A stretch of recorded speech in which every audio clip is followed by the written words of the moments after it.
I love you, Lord. Oh, your mercy never fails me.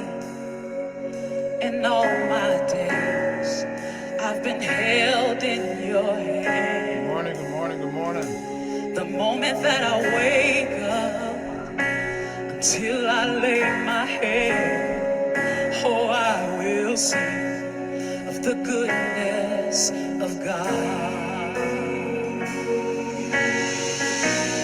All my life you have been faithful. All my life you have been so, so good. With every breath that I am able, oh, I will sing of the goodness of God.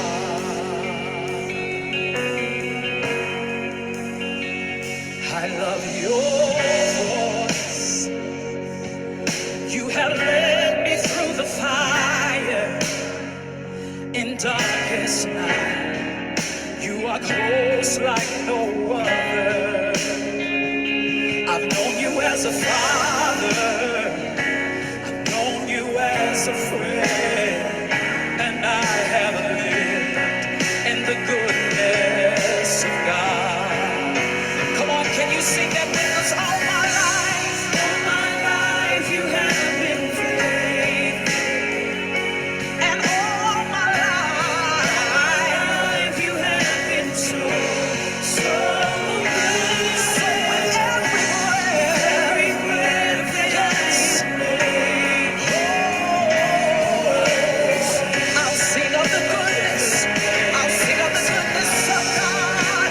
Come on, can you lift that up again? Say, all my life, yeah. Oh, thank you, Father. All my life, you have been so, so good. So we come together with every breath.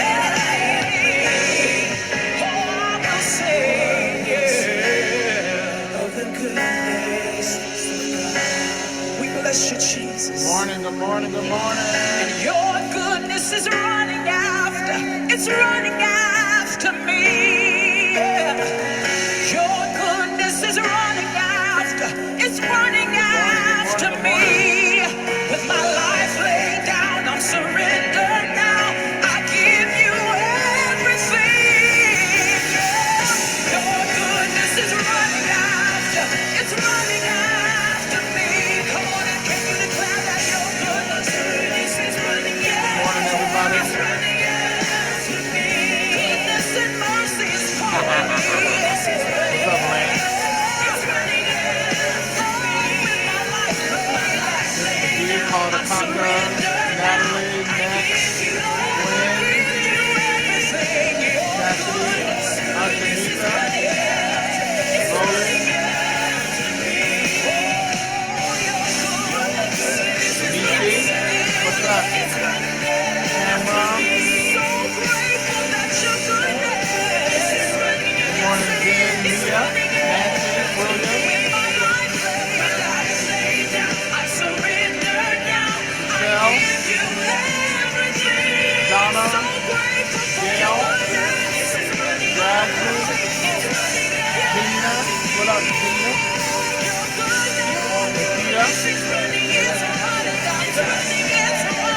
me. Nancy, Stephanie. Goodness is running after me.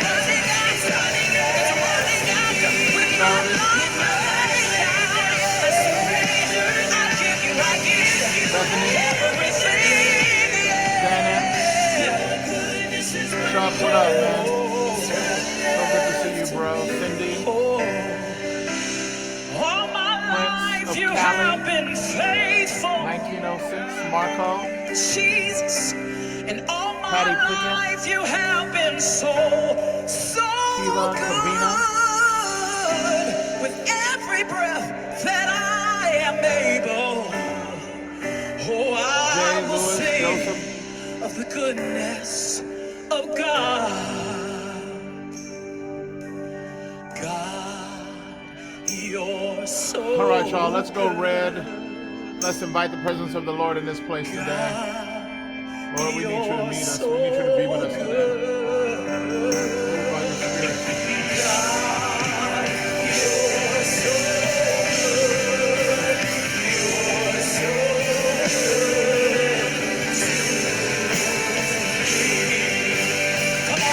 Come on, let's go red. Let's go red. Lord, we thank you. Lord, we say today, you're so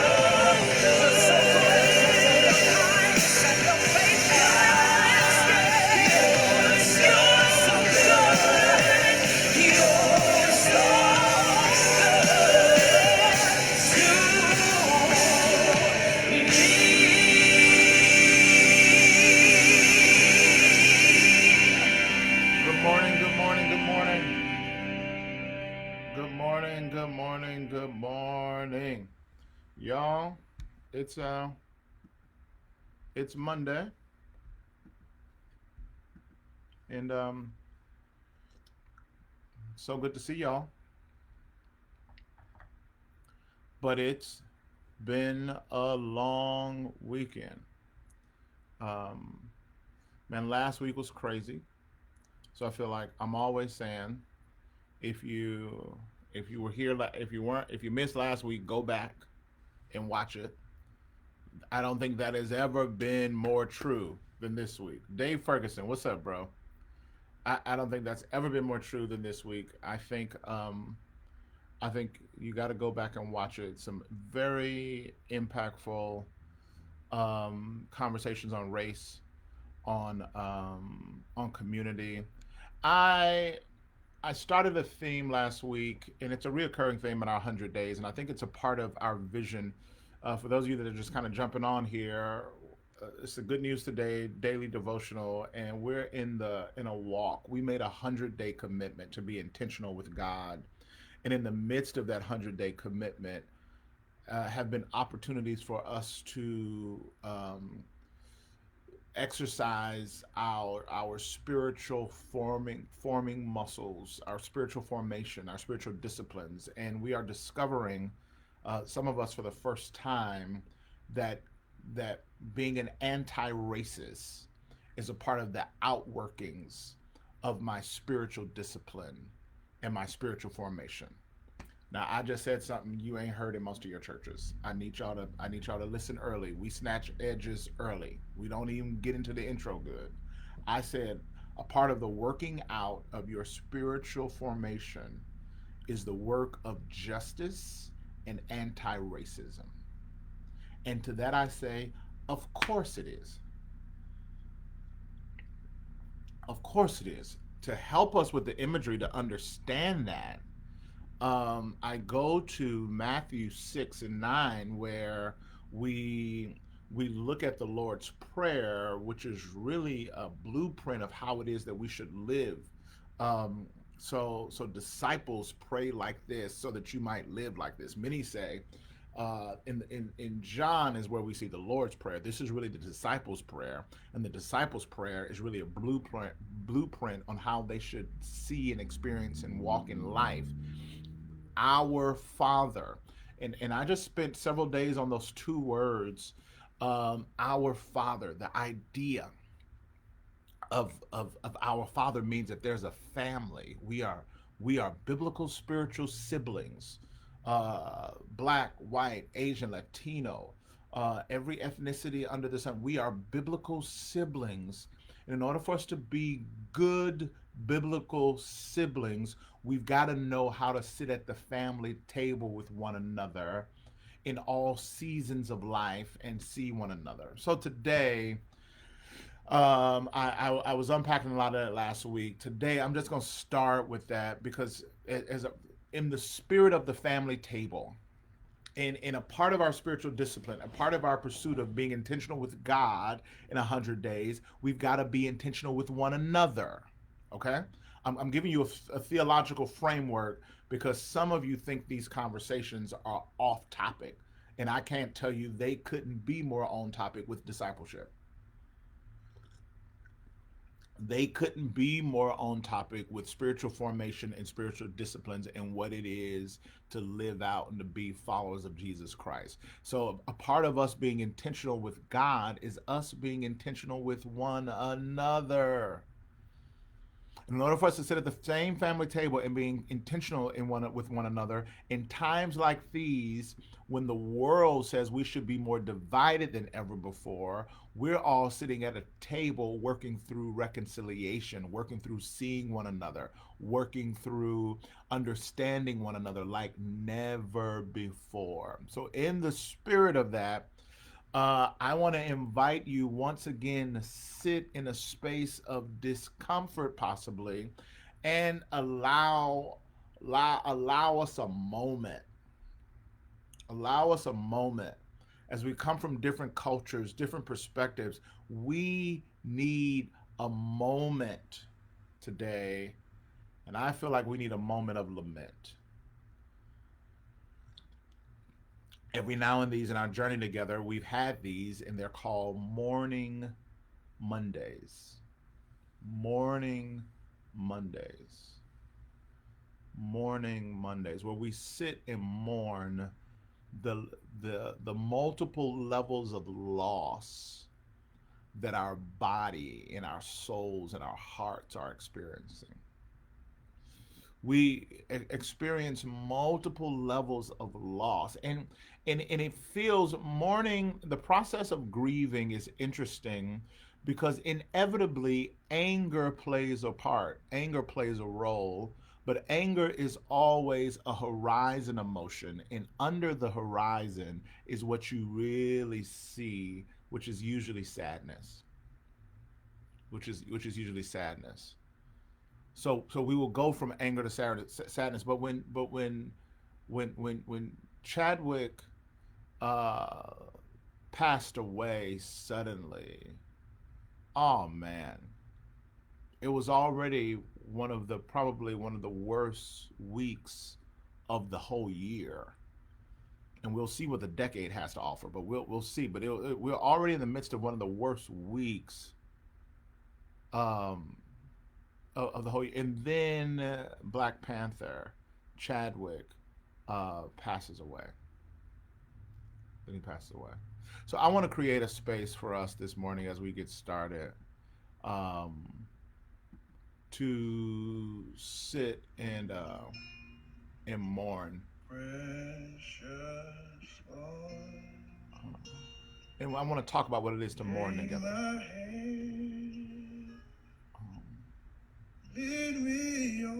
What it is to sit in loss. And you need it. You need it. You need this moment. You need it. I am weak.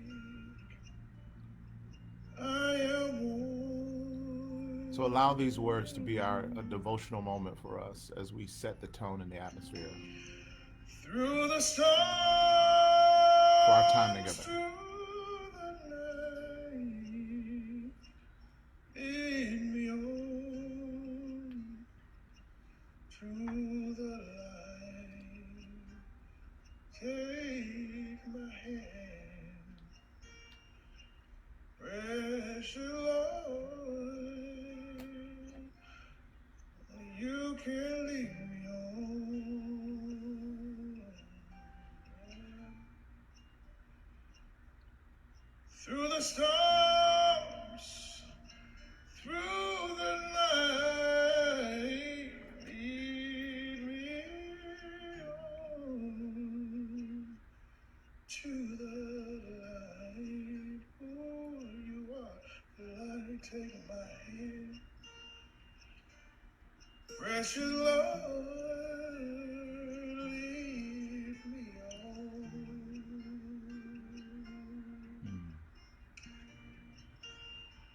Lead me on.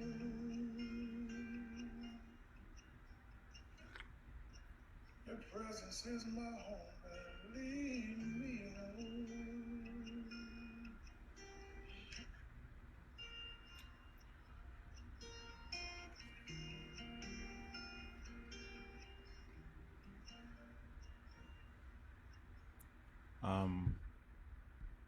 So welcome to the table. Um, whenever you go to a table, this family table where the siblings of faith have gathered together, when you go to the table, oftentimes if you're engaged with someone that has the gift of hospitality, the the theme of the season would be marked by the table.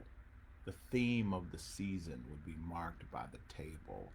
So it would carry uh, whatever appropriate festives on the table. Well, the theme on our table today is marked with mourning. So imagine a black tablecloth. Imagine a lot of Kleenex. Imagine a space where there's loss and brokenness, um, and there are a lot of tears. Growing up, obviously as a black man in Mississippi, both my grandfathers were pastors. Very Christian home, very Christian culture. Really grew up in a holiness culture. It's so interesting. It's so interesting. Some of my how do I say this? It's weird to even use this word, but I'm just going to use it because I think it is true. Some of my fondest memories, some of the greatest memories that impacted me so significantly were our funerals. Were our funerals. So this is where um, culturally I'm going to really invite you in, especially to those that may be in different parts of the country or the world, or to those that aren't black. There's a culture for many of us. I speak in pejoratives, but all black people ain't the same. But most of us are. No, no, we're not a monolith. But I just remember, um, because our funerals were homegoing celebrations. They were. It was a time when everybody got together. You saw family that you hadn't seen in a long time. And it was marked with true sadness.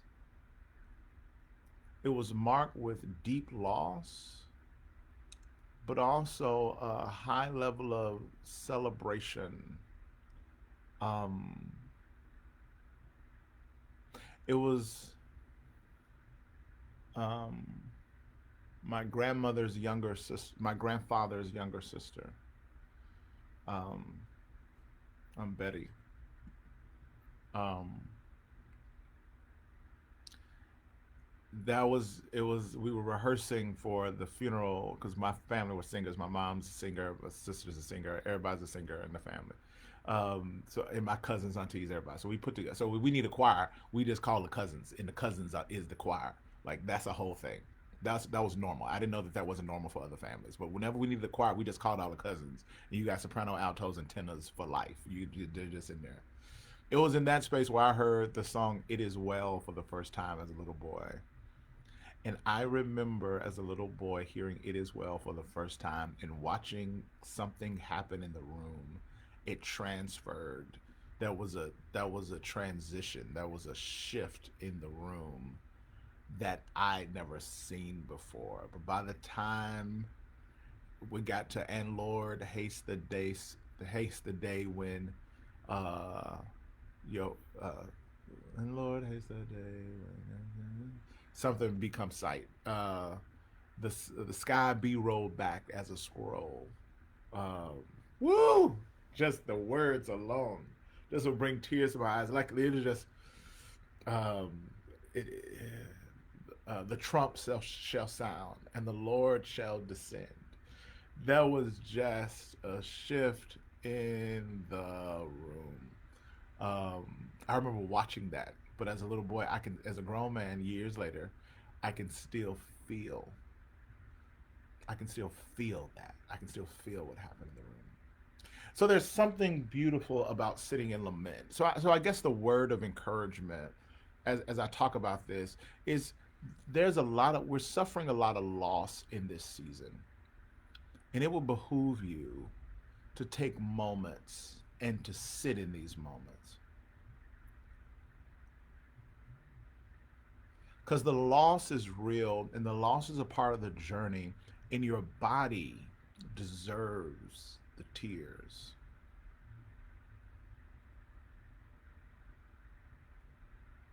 Your body deserves, is worthy to to to to sit in a disposition and in a posture of grief and mourning. Don't just get up and keep running. You need to stop and cry. You need to stop. And usually, the way grief works, be prepared. It will initiate with anger, but you need to know that the anger is a horizon emotion, and up under that anger is a deep sense of sadness. So work through the anger and sit and be sad. It's okay to be blue. I did a whole series on being blue at the church. You can go online and find it. Sit with you. It's the most depressing series I've ever preached in my life, and I'm telling you, I think it's some of the greatest work that the Lord has ever done through me.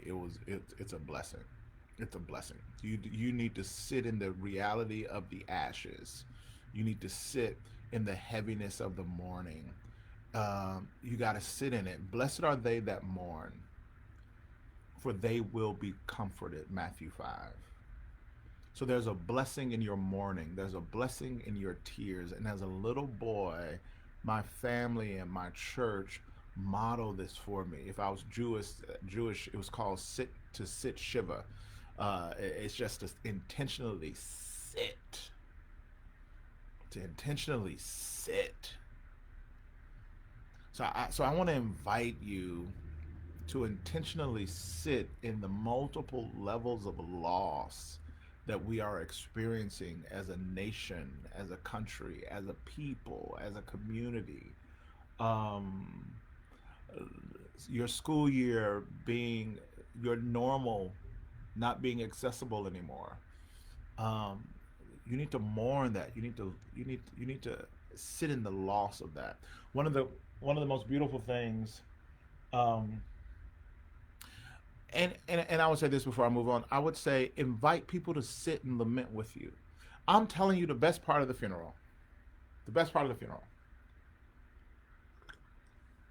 you would have. I had a little sister pass away. Uh, she lived for about a month or so when I was young. Um, I remember when she passed away. The best part. Hey, Nisa, you in here? Nisa was at all these things too. You know what I'm talking about. Um, the best the best part was just being at the house, um, and being inundated with love. I mean, it brings me to tears just thinking about it. You have the funeral, but you sit at the house, and there'll be a revolving door of saints, friends, family, just coming, just bringing stuff, pound cakes, fried chicken, casseroles, um, 2 liter drinks. Uh, they just be bringing stuff over, and then my sister Diawani, she prides herself on bringing the most unique gift. Uh, that there that's Oh, Diwani's in here. My sister Diwani, listen, let me tell you something. Next time somebody passes away, and you need to bring something. My sister has coined like the best gift, and that is toilet tissue. My sister will bring a 20 pack of toilet tissue. You know why? You got all these people in your house, and they're using your toilet, and got tissue, and everybody bringing pound cakes and chicken and stuff, and you gonna need some tissue. They want to take best funeral gift, best bereavement gift. Oh, she on here tissue and water, tissue and water. And when you think about it, it really is the best. Ain't nobody thinking about bringing tissue, right? But everybody gonna need it if you keep drinking these 2 liter drinks. People don't bring 2 liters anymore. I know I'm back in the day in my mind. Remember the 3 liters, the 2 liters? As a kid, that was just the image of a 3 liter drink just brought you joy. Um, but what? But the bigger thing that's happening, and what I need you to make sure that you get, is a community in which you can have a safe place to lament in. We sit around the house, and inevitably there'll be moments of laughter, and then there'll be moments of tears, and the laughter and tears would flow down the same stream. They would flow in the same stream. So you need a safe place where you cannot finish. You hit a wall and can't finish a sentence because you get choked up, and nobody freaks out because you've got a place to lament. I just finished a series my wife turned me on to. It's called Sweet Magnolias. It's a story of about 3 ladies just doing life together. And a part of their regular gathering, their regular time of connection, they would have on a weekly basis margarita night. Margarita night. And at margarita night is when they would connect concerning the highs, the lows, and inevitably margarita night would always be marked with a time of celebration, but often it was also marked with a time of mourning. Time of mourning. I'm, I, Elaine, calm down. I'm not. I mean, I'm, I'm not recommending a margarita night. Okay, I'm not recommending that. But what I am recommending is that that doesn't give anything away. If you hadn't watched it, me talking about margarita night doesn't give anything away. If anything, it'll entice you. I am not recommending a margarita night. Anybody that knows me well knows that I don't even like margaritas. I'm just saying. I'm just saying if lightning was gonna strike. Hold on a second. I'm just saying. Why not? Are you from Max's? Amy, are you from Max's? Because you know that's yo. But um, but so let me just get that Cadillac margaritas. Well, now what's a Cadillac margarita? Huh. Anyway, okay. Uh,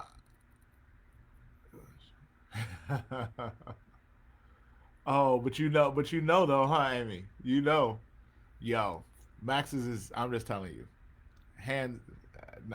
I'm not even going. I'm not trying to give a plug. You know. Anyway, let me just come out of that. Let me come out of that. Larissa's on some. Let's move on. All right. That's LaRosa. Um. Anyway, I'm not recommending a margarita night. Oh, is Uriel in here? There he is. Oh, there he is. I see you. Okay, Max is in the house. What's up? Yo, okay.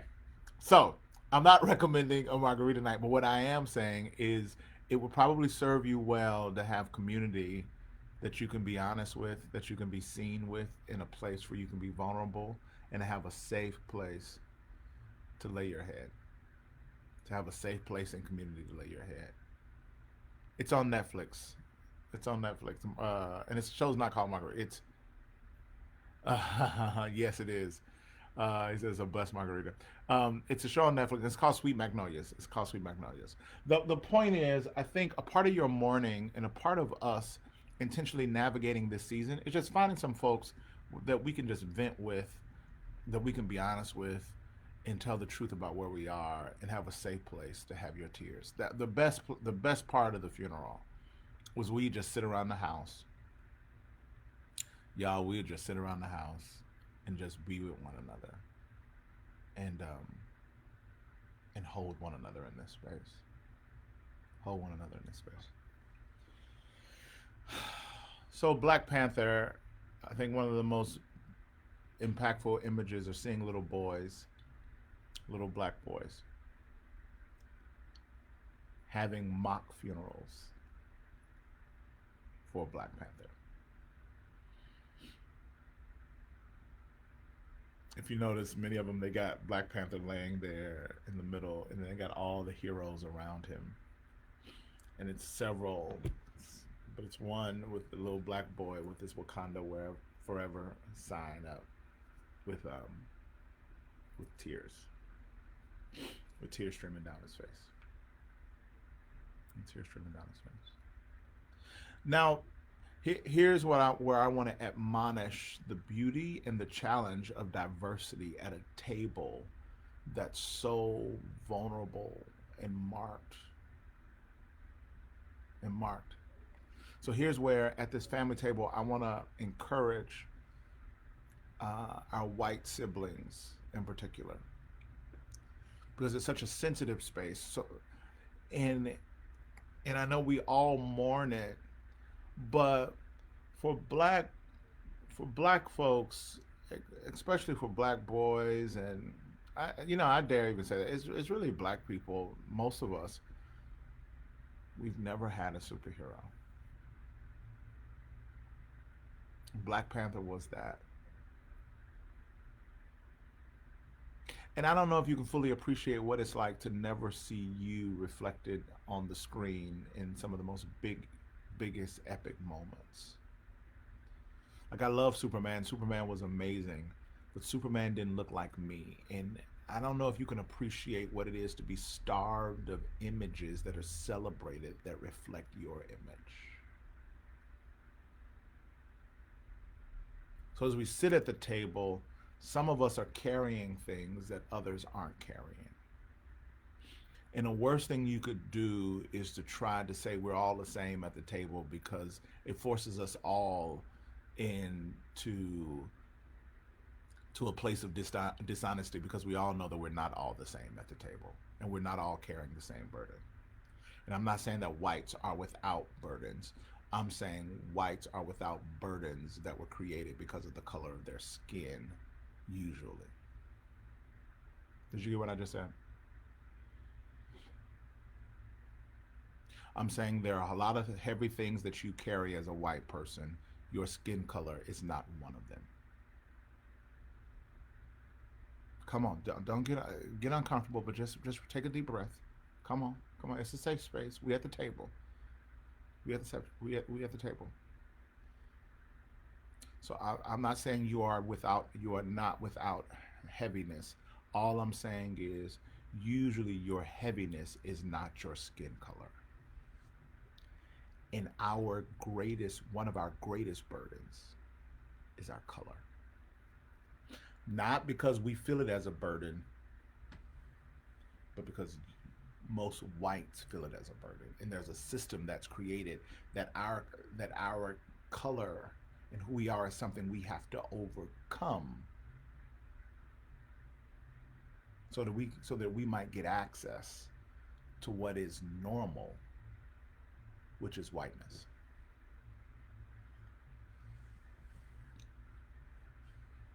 Now, come on. I just said that. I just said that. So, in moments like this, as we all sit at the table and we all look and say, man, an actor passed away, we experience a deep sense of loss, because the one hero that we've been allowed to have on an iconic level that was universal, that Black Panther wasn't a homage to tokenism and a scoot over, let's make room. No, Black Panther was one of the highest grossing films in the history of filmmaking. It was universal. Black Panther was everybody's Black Panther, but Wakanda in culture and our people were celebrated exponentially in great abundance. And we are so starved for moments like that, that it brought such deep sustenance to our souls, that now, with the loss of this, there is a grieving and a pain and probably a low key fear that says, when can we get that again? Because we never had it before. So, yes, we can cry over an actor that we never met before, not just because of of who he is, not just because of who he is as an actor, but because of who he represented and what he represented as a culture. His death is not ironic, it's iconic.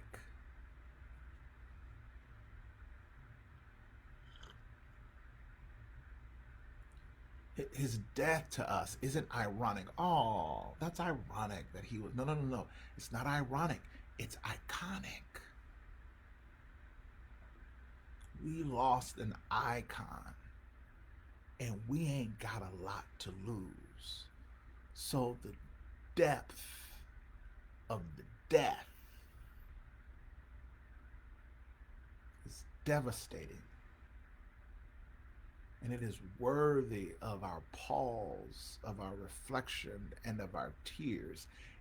But here's the thing: in a time where we're already struggling with our images, because if we had more Black Panther images for whites to see and experience, maybe they wouldn't be so threatened by our black bodies as men. If we had more Black Panthers, maybe they wouldn't have been so threatened by our black bodies as we see Jacob Blake's shot in the back 7 times. As we see a young white 17-year-old walk through with an AR-15 and not be so much as be touched, but offered a bottle of water, and he's not seen as a threat because you had Superman, you had Spider-Man, you had Iron Man, you had Thor, and those were all white images celebrated.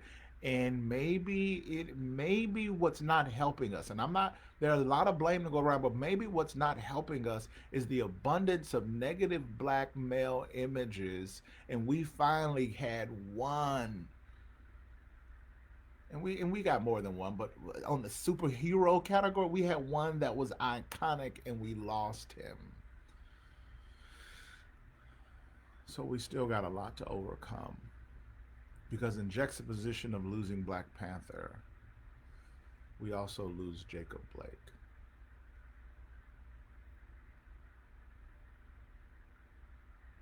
In that it's so easy to not only shoot him 7 times in the back, but it's so easy to make a case of why he deserved it for so many of our white siblings. It lets us know, man, we got a long way to go, and it felt like already with the fresh perspective of how high of a mountain we've got to overcome, we lose one of our heroes that was leading the way and painting a new normal, and that was Black Panther. So we mourn on multiple levels the loss. Can we talk like this? Can we have this conversation like this? Can we just be real? I'm not saying to you nothing that many black folks ain't been saying in text threads and on Zoom calls and around barbecues all weekend. I just invited y'all to the cookout. I'm just letting you hear and eavesdrop on a conversation. So please don't get mad. I'm just inviting you into a part, because if we're gonna sit at this table together, you need to know what's going on. And some of you sitting right next to us, and you have no idea the depth of mourning that's taking place.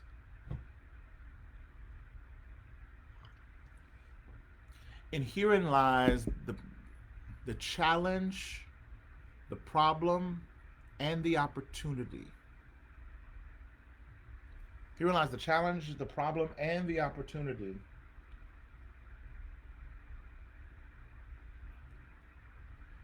And I'm gonna go here, and let me just say this without.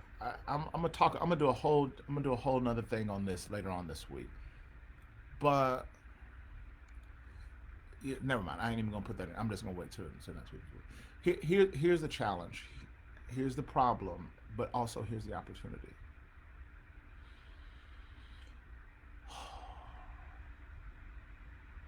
It's hard to love me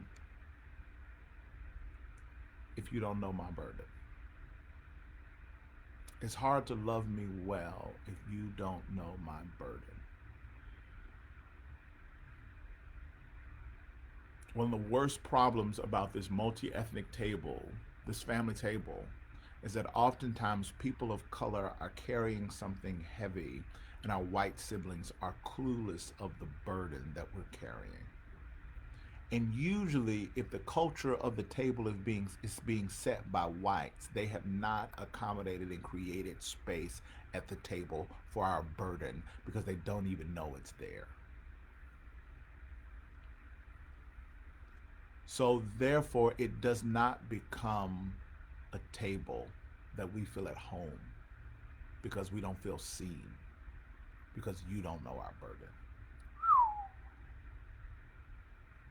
Y'all, this is so big. This is so big. This is so big. So a part of this table conversation is us taking the time to hear and understand the burden.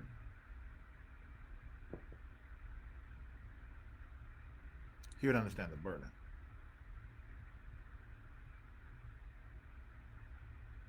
I'm about to get there, Dr. Dre. That's my punchline at the end. Don't get ahead of me.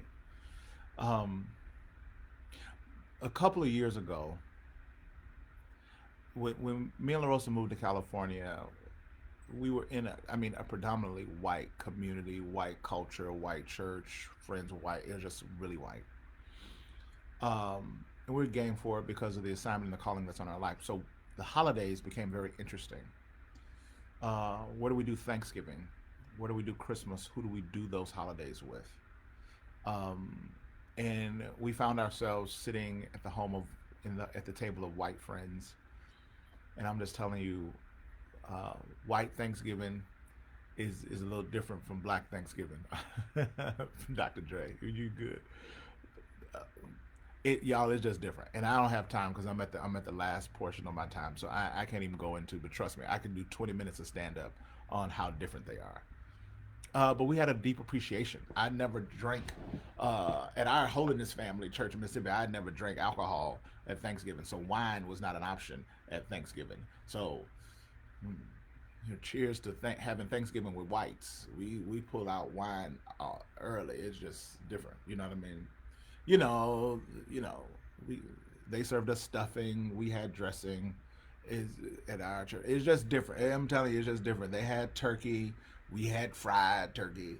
Uh, they had pumpkin pie. We had sweet potato pie. Come on, you gotta learn to live in both those worlds.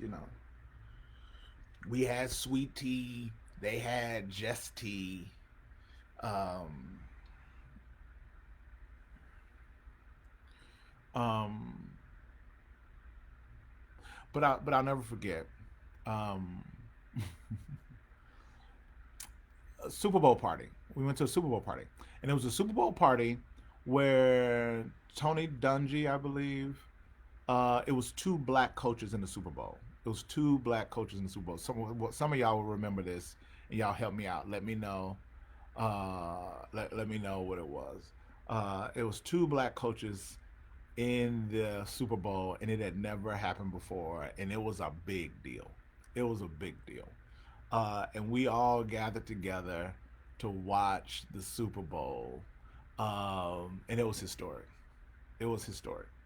Um, we ended up going to a white family's house for the Super Bowl party. For the Super Bowl party. Okay, so Tony Dungy and Lovey Smith is what somebody said. Tony Dungy and Lovey Smith. Tony and Lovey. Okay, y'all, and I don't know if y'all can remember back then, Colts versus Steelers. I don't know if y'all can remember back then, but it was a really big deal, especially the black folks.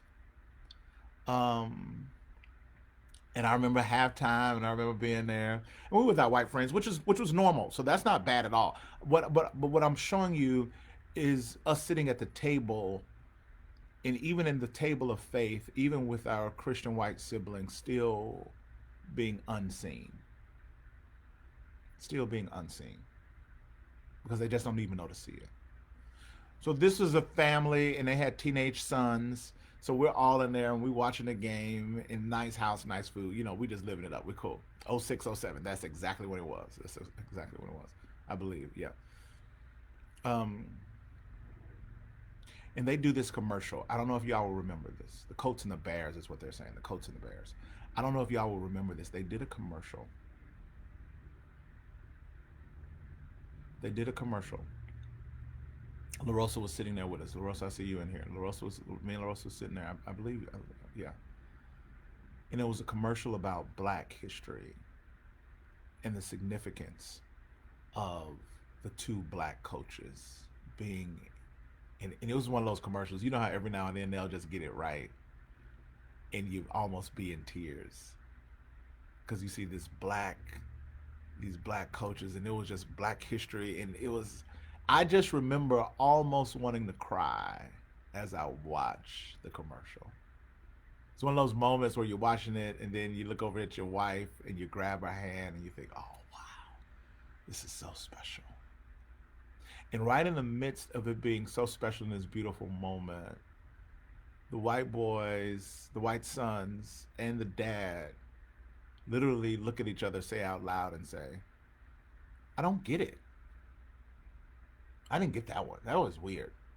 I didn't get that commercial."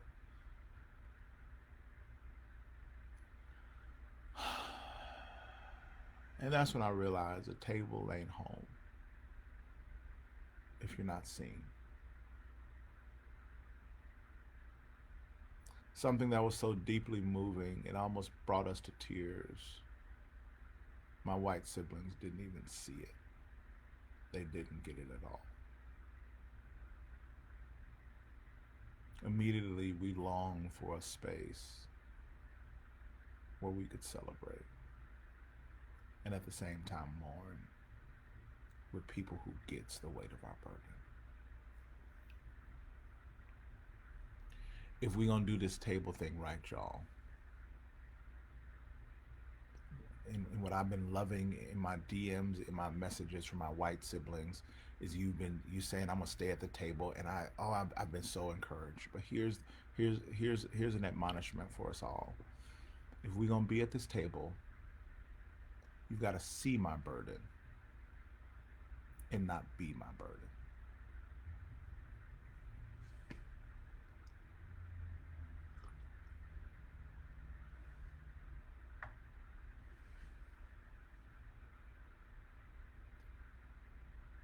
To my white siblings, as we navigate times that we've never seen before, if we're gonna do this thing right, I want to invite you to see my burden and not be my burden. Because when my job in that moment has to become me showing, sharing, and defending my burden, then you just became the burden. We can move forward side by side together.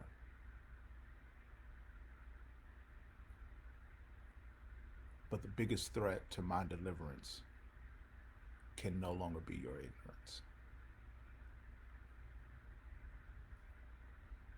The biggest threat to our deliverance can no longer be your ignorance or you choosing not to see what is there. So let's sit at this table together and let's see, share, and lift one another's burdens. Let's see, let's share, and I know I'm over time. Let's see, let's share, and let's lift one another's burdens. See my burden, don't be my burden. Can I give you one last word? I was going to save it, but can I just go on and give it to you now? If you see my burden, share the weight of my burden, and we work together to lift my burden, we change the world. And if whites show up to the table with that intention, we change the world overnight. It won't even take long. We change the world overnight. If you see it, if you share it, and if you make it your plight and plot to lift it, we change the world. And we change the world overnight. It won't even take long. Consider this.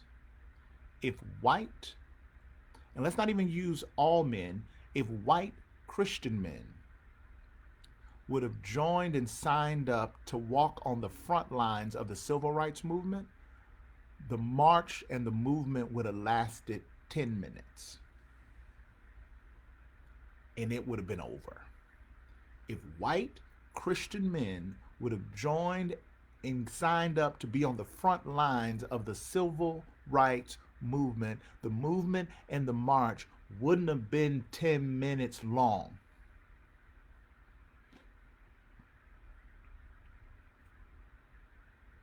Until we all get free. See my burden, don't be my burden.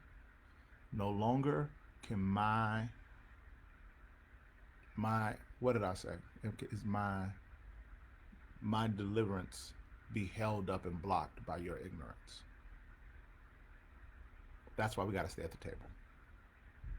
That's why we got to keep doing this work. And yo, that's why we got to do this work together. That's why we got to do this work together.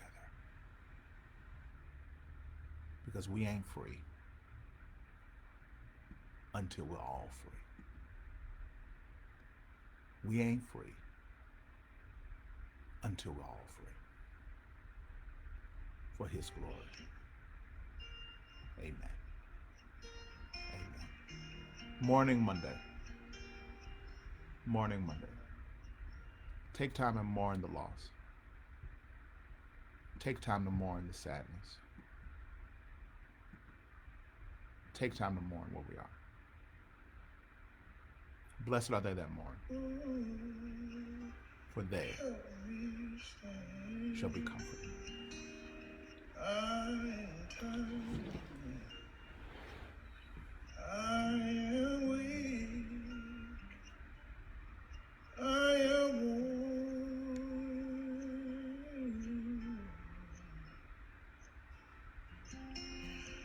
Through the storms, through the night, lead me on to the light. Take my hand, precious Lord, you can lead me on.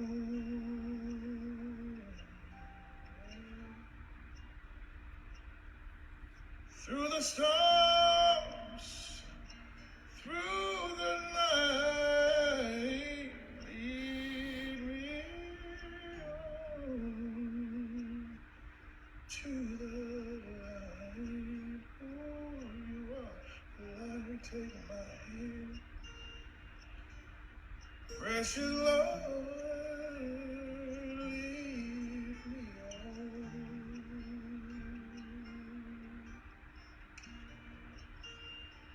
Lead me on.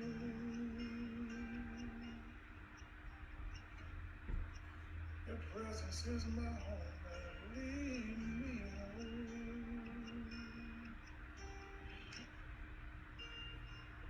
Love y'all. Go take time for yourself. Take time for your soul. Let him take your hand.